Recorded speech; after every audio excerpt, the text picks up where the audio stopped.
Bihar board class 9th के annual exam का विषय कोड 101 अर्थात कि हिंदी के प्रश्न पत्र की इसमें हम लोग चर्चा करेंगे। यहाँ पे देख रहे हैं आपके सामने ओरिजिनल प्रश्न पत्र, यही प्रश्न पत्र आपको मिलेगा।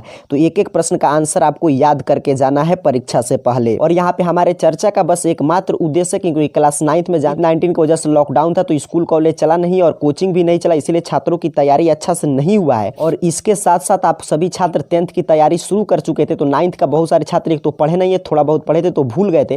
तो इसीलिए हम आपको परीक्षा से पहले प्रश्न पत्र उपलब्ध करा दे रहे हैं ताकि आपको फेल करने का डर समाप्त हो जाए। ये मत समझिएगा कि ये क्लास चल रहा है आपको बिहार टॉपर बनाने के लिए। अब ऐसे 9th में कोई बिहार टॉपर बनता भी नहीं, हो सकता है आपका कॉपी भी चेक हो कि नहीं, आपके स्कूल पे डिपेंड करता है, रिजल्ट तो दूर की बात है। एक एक प्रश्न को समझते चले, याद करते चलिए, वो आप पे याद करके जाइए या लिख कर लेकर जाइए, आप पे डिपेंड करता है। इनका पहला खंड की शुरुआत होगा वस्तुनिष्ठ प्रश्न से। यहाँ पे लिखा गया है कि 1 से 100 तक वस्तुनिष्ठ प्रश्न है, जिसमें से कोई 50 आपको बनाना है। ये 50 अंक का ही है, 50 से ज्यादा प्रश्नों की चर्चा करेंगे इस वीडियो में।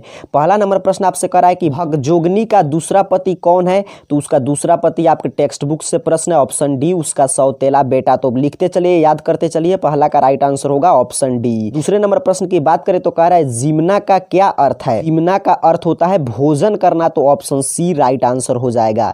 तीसरे नंबर प्रश्न की बात करें तो पूछ रहा है ग्राम गीत का मर्म शीर्षक पाठ के लेखक कौन है, तो ग्राम गीत के मर्म शीर्षक पाठ के लेखक हैं आपके लक्ष्मी नारायण सुधांशु जी, ऑप्शन बी राइट आंसर हो जाएगा तीसरे नंबर प्रश्न का। कर्म से प्रश्न बनाने की कोई आवश्यकता नहीं है, परीक्षा में भी एक एक 2 प्रश्न आपको छोड़कर ही बनाना चाहिए, क्योंकि आपको 50 ही प्रश्न बनाना है। चौथा नंबर प्रश्न आपको दिखाई दे रहा है, इसको हम लोग छोड़ रहे हैं। 5वें नंबर प्रश्न की बात कर रहे हैं। 5वां नंबर प्रश्न आपसे कर रहा है कि लाल पान की बेगम कहानी में चंपिया कितने साल की है, तो 10 साल की है, तो सी राइट आंसर होगा 5 नंबर प्रश्न का। 6ठे नंबर प्रश्न की बात करें तो कह रहा है फिल्म हरिश्चंद्र किसने बनाई थी, तो भारत में सिनेमा जगत के जन्मदाता दादा साहब फाल्के ने फिल्म हरिश्चंद्र बनाई थी, तो नंबर बी राइट आंसर होगा 6ठे नंबर प्रश्न का। 7वें नंबर प्रश्न की बात करें तो कह रहा है विष्णु प्रभाकर द्वारा रचित रेखा चित्र है, विष्णु प्रभाकर द्वारा रचित रेखा चित्र का नाम है अष्टावक्र। आपके पाठ्य पुस्तिका से प्रश्न है, तो सी राइट आंसर होगा। एक एक प्रश्न ध्यान से समझिएगा, क्योंकि कुछ प्रश्न हम लोग छोड़ हैं, तो उसी तरह आपको अगर लिख रहे हैं याद कर रहे हो तो छोड़ छोड़ कर देखिएगा। ऑप्शन जो छोड़ है उसको आपको नहीं टच करना है, या आपको मालूम होगा तो खुद से आप बना भी सकते हैं। 8 नंबर प्रश्न कर रहा है अष्टावक्र ने कहां से पैसे निकालकर मां को जलते हुए हाथ पर रखे, तो लोटे से पैसे निकालकर, तो बी राइट आंसर हो जाएगा 8वें नंबर प्रश्न का। नंबर प्रश्न आपसे कह रहा है कि राजकुमार लेखक के अलावा और क्या थे, चित्रकार भी थे, तो सी राइट आंसर होगा 9 नंबर प्रश्न का। ये 10 नंबर प्रश्न की बात करें तो कह रहा है टॉल्स्टॉय के कपड़े कहां टंगे हुए थे, आपके पाठ्य पुस्तक से प्रश्न है, दीवार पर टंगे हुए थे, तो बी इस प्रश्न का राइट आंसर होगा। 13 नंबर क्वेश्चन का याद कर लीजिए, बी ऑप्शन राइट है। 11 नंबर प्रश्न की बात करें तो कह रहा है टॉल्स्टॉय के घर में शीर्षक पाठ में कार कितने मील की रफ्तार से भागी जा रही थी, तो पाठ्य पुस्तक के टॉल्स्टॉय के घर कहानी में स्पष्ट रूप से लिखा गया कि कार 70 मील के रफ्तार से भागी जा रही थी, तो डी राइट आंसर होगा आपके 11 नंबर प्रश्न का। 12 नंबर प्रश्न की बात करें तो कह रहा है देश की औसत वर्षा कितने सेंटीमीटर आकी गई, आपके कहानी से स्पष्ट रूप से प्रश्न लिया गया कि देश की औसत वर्षा जो है 110 सेंटीमीटर आकी गई, तो सी राइट आंसर होगा 12 नंबर प्रश्न का। नंबर प्रश्न की बात करें तो कह रहा है त्रिकूट पर्वत कहाँ है, त्रिकूट पर्वत जैसलमेर के पास अवस्थित है, राइट आंसर हो गया बी। 14 नंबर प्रश्न की बात करें तो कह रहा है भारतीय रेलवे क्या करती है, तो भारतीय रेल गंतव्य स्थान तक पहुंचाती है, तो ए राइट आंसर होगा 14 नंबर प्रश्न का। 15 नंबर प्रश्न को भी हम लोग छोड़कर आगे बढ़े, 14 के बाद एक बार बात करेंगे 16 नंबर प्रश्न। तो 16 नंबर प्रश्न कर रहा है रविंद्रनाथ टैगोर का जन्म कब हुआ था, तो रविंद्रनाथ टैगोर का जन्म हुआ था 1861 ईस्वी में, तो बी इस क्वेश्चन का राइट आंसर होगा। फिर 17 नंबर प्रश्न को हम लोग छोड़े। 18 नंबर प्रश्न कर रहा है कि शांति निकेतन की स्थापना कहाँ की गई, तो शांति निकेतन की स्थापना बोलपुर के निकट की गई है, तो ए राइट आंसर होगा 18 नंबर क्वेश्चन का। 19 नंबर प्रश्न कर रहा है रविंद्रनाथ टैगोर का निधन कब हुआ, तो रविंद्रनाथ टैगोर का निधन 1941 ईस्वी में हुआ था, तो सी ऑप्शन याद रखिएगा 19 नंबर का राइट आंसर हो जाएगा। 20 नंबर प्रश्न के बाद हम लोग बढ़ेंगे आगे। 21 नंबर प्रश्न कर रहा है निबंध क्या है, आपको बतलाना है कि निबंध क्या है, तो निबंध विचारों की सुनियोजित अभिव्यक्ति है, तो डी राइट आंसर होगा। 22 नंबर प्रश्न है कि भारतीय रेलें हमें क्या दर्शन समझाती है, तो भारतीय रेल जो है स्पष्ट रूप से आपके पाठ्य पुस्तक में लिखा गया मृत्यु का दर्शन समझाती है, तो इसका राइट आंसर ऑप्शन ए पे दिया गया है। इस नंबर क्वेश्चन की बात करें तो कह रहा है रेल यात्रा शीर्षक पाठ के रचयिता कौन है, तो शरद जोशी के द्वारा लिखा गया है, तो बी राइट आंसर होगा। 24 नंबर प्रश्न की बात करें तो कह रहा है संत कबीर रैदास का मूल नाम क्या है, तो उनका मूल नाम है रविदास, तो डी राइट आंसर हो जाएगा 24 नंबर प्रश्न का। 25 नंबर प्रश्न और 26 नंबर प्रश्न आपके सामने, इसको हम लोग छोड़ रहे हैं। 27 नंबर प्रश्न कह रहा है बिल्कुल आसान है, हिंदी के एक प्रसिद्ध सूफी कवि थे, तो मंजन हिंदी के एक प्रसिद्ध सूफी थे, तो बी नंबर ऑप्शन सही होगा 27 नंबर क्वेश्चन का।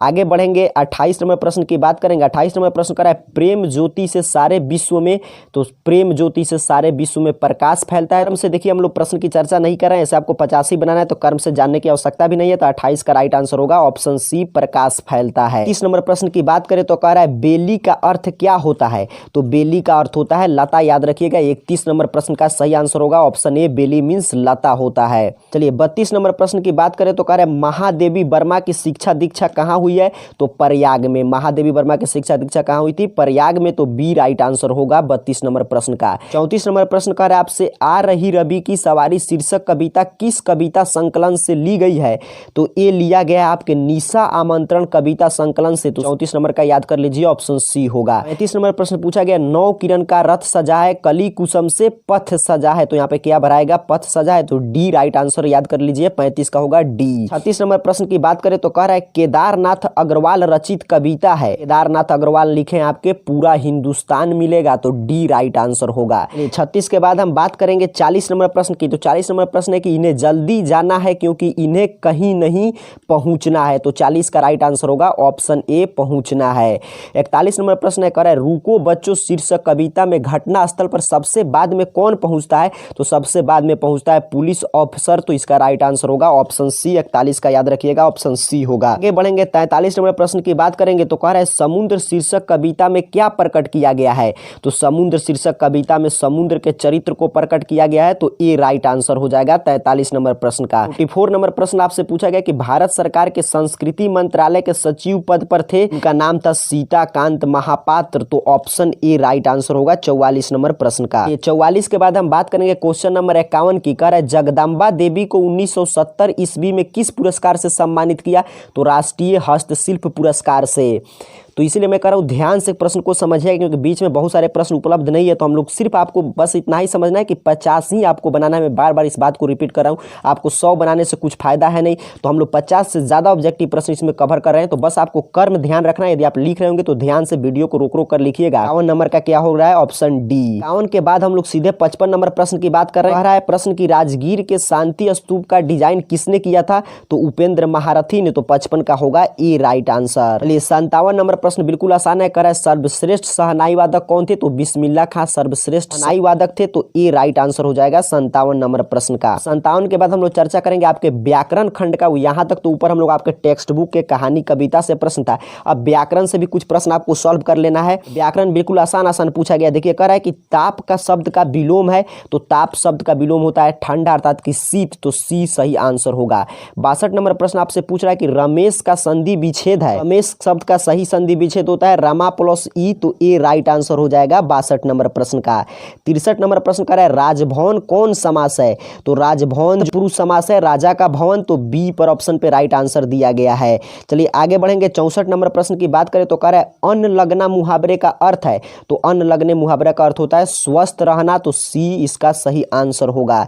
65 नंबर प्रश्न की बात करें तो कह रहा है आग का पर्यायवाची है, आग का पर्यायवाची देखिए पावक आग अग्नि, तो यही सी पर दिया गया है, तो 65 नंबर का याद कर लीजिए ऑप्शन सी होगा। 36 नंबर प्रश्न की बात करें तो कह रहा है आय का विलोम क्या होता है, तो बिल्कुल आसान प्रश्न है, आय का उल्टा होता है व्यय, इसमें कुछ चर्चा करने की आवश्यकता नहीं है, बी राइट आंसर होगा। वो मांस आहार करते हैं उन्हें हम क्या कहते हैं, तो उनके लिए अनेक शब्दों के लिए एक शब्द है मांसाहारी, जो मांस का आहार करते हो, तो डी 67 नंबर प्रश्न का सही आंसर होगा। पढ़ेंगे 68 नंबर प्रश्न कह रहा है ढ का उच्चारण हम कहां से करते हैं, ढ का उच्चारण हम मूर्धा से करते हैं, तो बी इस प्रश्न का राइट आंसर होगा मूर्धा। 69 नंबर प्रश्न कह रहा है बाल शब्द का लिंग निर्णय कीजिए, अर्थात आपको बतलाना है बाल जो है कौन सा लिंग है, बाल जो है पुल्लिंग है, तो सी राइट आंसर होगा और 69 नंबर प्रश्न का सी। 70 नंबर प्रश्न की बात करें तो कह रहा है कि इस शब्द को मिलाएंगे तो क्या बनेगा, तो इसको मिलाने पे कलेश बनेगा, तो इसका 70 नंबर प्रश्न का याद कर लीजिए ऑप्शन बी राइट आंसर होगा। 70 नंबर प्रश्न आपसे कह रहा है कि आदान शब्द में कौन उपसर्ग है, तो इसमें आ उपसर्ग है, तो बी पे राइट आंसर दिया गया, तो 71 का हो जाएगा बी। 73 नंबर प्रश्न आपसे पूछा गया 71 के बाद देखिए 73 है, कह रहा है शुद्ध शब्द शब्द है तो शुद्ध शब्द इसमें सम्मान है, तो बी सही आंसर हो जाएगा। सम्मान शुद्ध है, बाकी सभी अशुद्ध है, तो 73 का याद रखिएगा, ऑप्शन बी होगा। 74 नंबर प्रश्न की बात करें तो कह रहे हैं आम्र शब्द है, तो आम्र आपका तत्सम शब्द है और आम्र का तद्भव यदि बनाइएगा तो होता है आम। रखिएगा आम आपसे पूछा है तो ये कौन शब्द है? तत्सम, तो इसका राइट आंसर हो जाएगा ऑप्शन ए तत्सम। 70 नंबर प्रश्न कह रहा है कि श्रीमान का स्त्रीलिंग रूप है, तो श्रीमान का स्त्रीलिंग क्या होता है? श्रीमती, तो ए राइट आंसर होगा आपके 75 नंबर प्रश्न का। ये आगे बढ़ेंगे 75 के बाद हम बात कर रहे हैं 78 नंबर प्रश्न कह रहा है लड़का आया था किस काल का उदाहरण है? तो था लगा है, लड़का आया था, तो ये भूतकाल का उदाहरण हो जाएगा, तो ऑप्शन सी पर आंसर होगा 78 नंबर प्रश्न का।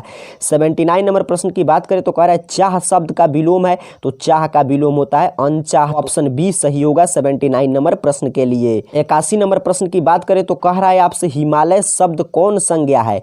तो हिमालय आप जानते हैं व्यक्तिवाचक, वहीं पर्वत रहता तो जातिवाचक होता है। 81 नंबर का याद कर लीजिए, ऑप्शन बी के साथ आंसर जाएगा। 80 नंबर प्रश्न की बात करें तो कह रहा है लोभ शब्द का इस लिंग निर्णय कीजिए, अर्थात कि आपको बतलाना है कि लोभ जो है कौन लिंग है? तो लोभ भी पुल्लिंग है, तो याद कर लीजिए 82 का होगा बी। 83 नंबर प्रश्न की बात करें तो कह रहा है च का उच्चारण स्थान है, तो च का उच्चारण स्थान तालु है, तो इसका 83 नंबर का हो जाएगा ऑप्शन बी तालु। पढ़ेंगे 84 नंबर प्रश्न की बात करें तो कह रहा है उष्म व्यंजन है, इसमें से उष्म व्यंजन कौन है? तो ये सभी तीनों स और ह उष्म व्यंजन कहलाते हैं, तो बी राइट आंसर हो जाएगा 84 नंबर प्रश्न का। 80 नंबर प्रश्न की बात करें तो कह रहा है जिनका उच्चारण स्वर की सहायता से होता है उसे क्या कहते हैं? तो बिल्कुल आसान है, 86 का हो जाएगा ऑप्शन ए व्यंजन वर्ण कहते हैं। 87 नंबर प्रश्न की बात करें तो का संधि विच्छेद क्या होगा? तो नयन का संधि विच्छेद होगा ने प्लस अन, तो बी राइट आंसर हो जाएगा 87 नंबर प्रश्न का। 88 नंबर प्रश्न आपसे पूछा गया है कपड़ा का पर्यायवाची क्या है? तो कपड़ा का पर्यायवाची होता है वसन, तो डी राइट आंसर हो जाएगा 88 नंबर प्रश्न का। आगे बढ़ेंगे 89 नंबर प्रश्न की बात करें तो कह रहा है पराजय में उपसर्ग है, तो पराजय में परा उपसर्ग लगा है, तो 89 का याद कर लीजिए, ऑप्शन ए राइट आंसर होगा। 90 नंबर प्रश्न कह रहा है जिसका पति मर गया हो, तो अनेक शब्दों के लिए एक शब्द पूछ रहा है, तो जिसका पति मर गया उसे हम बोलते हैं विधवा, तो राइट आंसर हो जाएगा ऑप्शन डी। तो मात्र 50 ही प्रश्नों का जवाब देना था, हम लोग 50 से ज्यादा प्रश्नों की चर्चा कर चुके हैं, लेकिन आपको सभी प्रश्न मालूम हो तभी मैं बार बार आपको सतर्क करता हूं, आपको 50 ही प्रश्न बनाना है। हिंदी का भी संकट दूर हो चुका है, अब एक ही विषय शेष बचा है आपका संस्कृत, तो यदि आप चाहते हैं कि संस्कृत के क्लासेस भी अपलोड कर दिया जाए ऐसे ही, तो इस वीडियो को लाइक कीजिएगा और नीचे कमेंट बॉक्स में बताइएगा, तो हम संस्कृत का भी क्लास अपलोड करने का प्रयास करेंगे। इस वीडियो को लाइक जरूर कर दीजिएगा। आप सभी को बहुत बहुत धन्यवाद।